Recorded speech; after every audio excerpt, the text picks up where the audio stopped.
The story is divided into three parts, encompassing three generations and the gradual change in their perspective towards gender equality.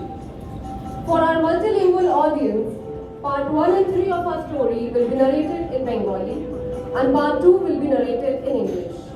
For parts narrated in Bengali, an English narrative of her story has been handed over to everyone for their reference, as well as it is being projected here on the projector. আজ আমরা একটা গল্প শোনাবো, যে গল্পের তিনটি পার্টে তিনটি জেনারেশনের চিন্তা চেতনার ক্রমবিবর্তনকে আমরা তুলে ধরার চেষ্টা করব। তবে এখানে যারা উপস্থিত আছেন তারা বিভিন্ন ভাষাভাষীর মানুষ, তাই আমরা গল্পের প্রথম এবং তৃতীয় পার্ট শোনাবো বাংলায়, দ্বিতীয় পার্ট শোনাবো ইংরেজিতে। যদি কোথাও বুঝতে অসুবিধা হয়, আপনাদের পাশের সহকর্মী আপনাকে নিশ্চয়ই সাহায্য করবে। পার্ট 1, ইয়ার 1977, 1977 সাল। হরিয়ানার এক ছোট্ট গ্রামে একজন গর্ভবতী মহিলা এক মনে ভগবানকে ডেকে চলেছে। না, তার প্রার্থনা একটি সুস্থ সবল বাচ্চার জন্য নয়, তার প্রার্থনা বাচ্চা যেন ছেলে হয়, মেয়ে না হয়। কিন্তু হায়, ভগবান সে প্রার্থনা শুনল না। কেমন করে শুনবে? তবে তো সৃষ্টি রসাতলে যাবে। তীব্র প্রসব যন্ত্রণার অবসানে জন্ম হলো এক ফুটফুটে কন্যা।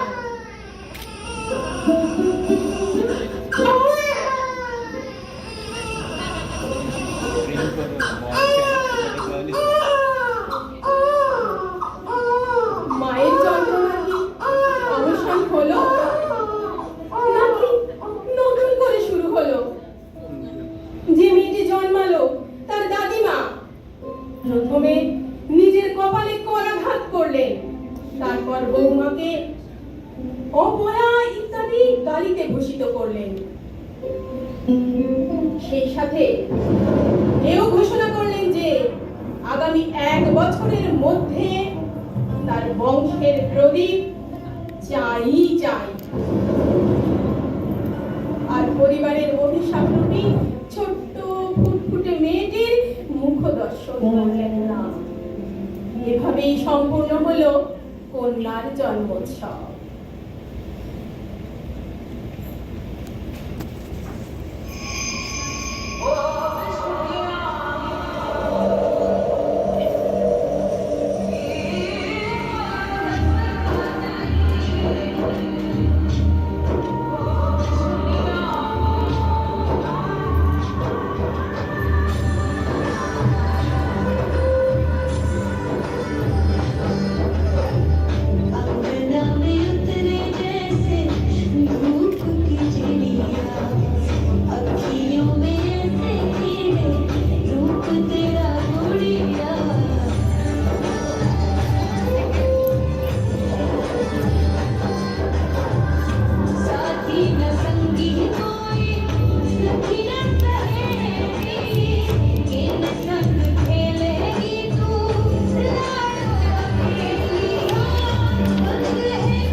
অবশেষে 1 বছর পরেই নিষ্ঠাবতী ঠাকুমার বহু জন্মের প্রতিসেবার পূর্ণ ফল পড়ল।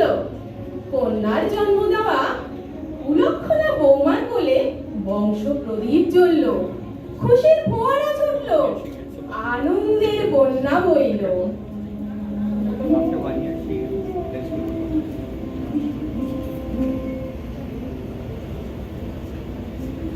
আমাদের গল্পে সেই অবাঞ্ছিত ছোট্ট মেয়েটি এখন 7 বছরের।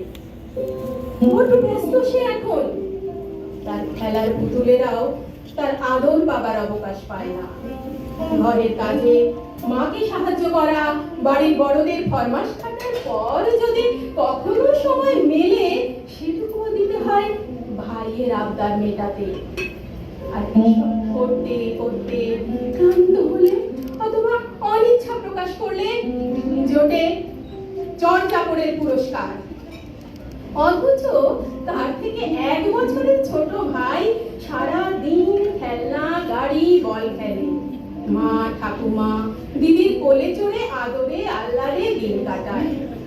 খাবার, পোশাক, আদর সমস্ত কিছুরই সেরাটুকু তার ভাইয়ের জন্য বরাদ্দ। তবে ভাইয়ের এই দিবারাত্রি নিশ্চিন্ত আদর আহ্লাদে এবার ছেদ পড়লো। তাকে ভর্তি করা হয়েছে স্কুলে। যদিও ব্যাপারটা তাকে নিমের পাচনের মতো মেনে নিতে হয়েছে। যে বংশের মান থাকে না, এই মান রক্ষার নিয়ম বড় বলবেন। ছেলেকে যেতেই হবে স্কুলে, শিখতেই হবে লেখাপড়া, হাজার অনিচ্ছাতেও। আর মেয়েকে থাকতে হবে লক্ষণ গণ্ডির ভিতরে, ঘোমটার আড়ালে, হাজার নিয়মের বেড়া জালে।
Our story is set in 1999. Our extremely biased and bigoted Generation 1 grandmother has now passed away. Her bahu is now our Generation 2 grandmother. Her young pampered son has grown up and works in an office nearby. His wife is a school teacher. The times are changing, but a lot is left to achieve yet. Though Bahu is allowed to step outside the household boundaries for work, she still has to manage the entire household in addition to her teaching profession. It is a new day and Bahu is busy with her early morning activities.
putting her best efforts into single-handedly managing routine household chores without any help from her husband.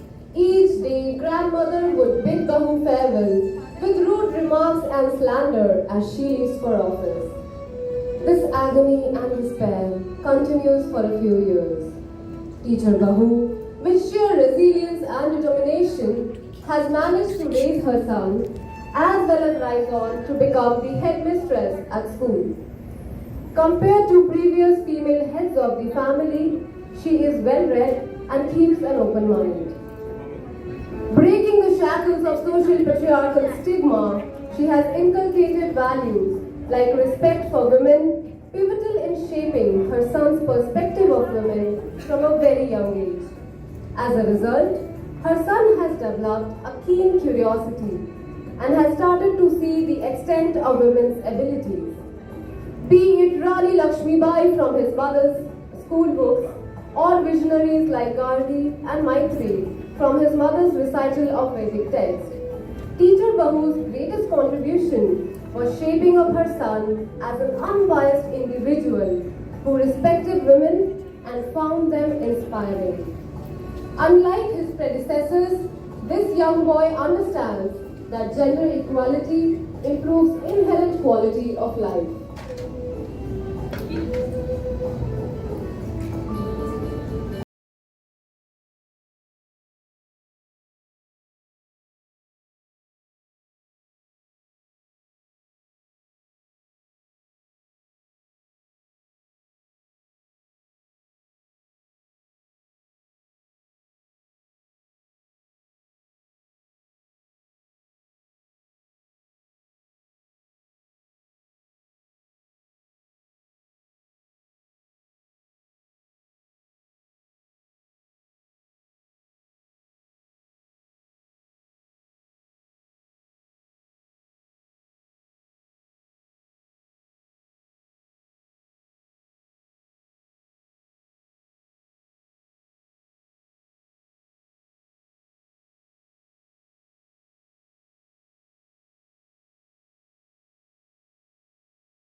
Part 3, year 2030 সাল। হ্যাঁ, ঠিকই ধরেছেন। আমাদের গল্পের কল্পনা বর্তমান সময়কে ছাড়িয়ে এগিয়ে গিয়েছে, কারণ পূর্ব প্রস্তুতি সভ্যতা। আপনারা পার্ট 1-এ দেখেছেন মেয়েরা অন্তঃপুরবাসী, পার্ট 2-তে দেখেছেন স্কুল শিক্ষিকা বৌমা অন্তঃপুরের পর্দা ফেলে বেরোতে পেরেছে ঠিকই, কিন্তু তার জন্য তাকে লড়াই করতে হয়েছে প্রতিদিন, প্রতিটি মুহূর্ত। তাই পার্ট 3-তে এসে আমাদের আশা আমাদের মেয়েদের জীবনযুদ্ধ হবে একটু সহজ, পাশে পাবো একটি দুটি অনুভবী সহযোদ্ধা। তো এখন আমাদের স্কুল শিক্ষিকা বৌমা সদ্য শাশুড়ি হয়েছেন। তার একমাত্র ছেলে সঞ্জয় নতুন বউ আলোর সঙ্গে অষ্টমঙ্গলা কাটিয়ে ফিরেছে।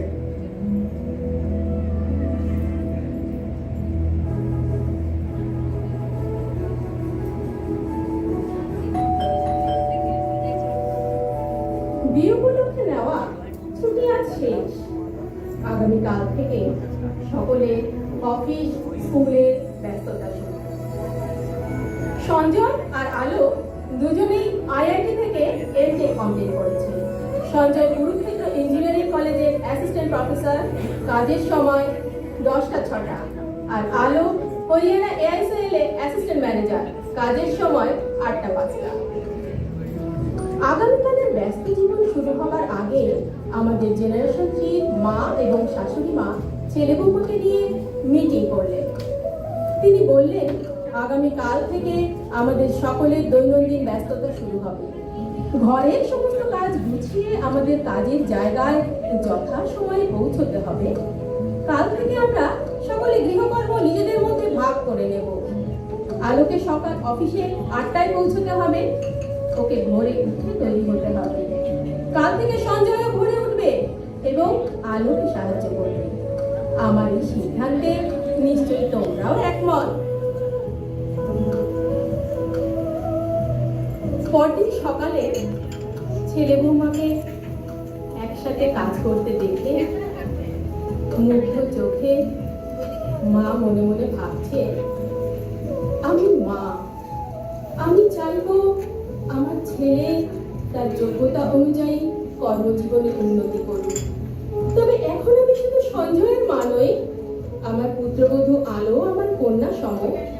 তাই আলোর কর্মজীবনে অগ্রগতি এখন আমার কাছে সমানভাবে কাম্য হওয়া উচিত। আর যদি আমার ছেলেমেয়েরা কাঁধে কাঁধ মিলিয়ে চলে, তবেই তো ওদের আগামী দিনগুলির সুখ, স্বাচ্ছন্দ্য, স্থায়িত্ব পাবে। ওরা গড়ে তুলবে ভবিষ্যৎ। Conclude asking how Indian society is gradually breaking the bias in small incremental steps through knowledge, education, cooperation, and empathy. It is my pleasure to introduce my team from CDO,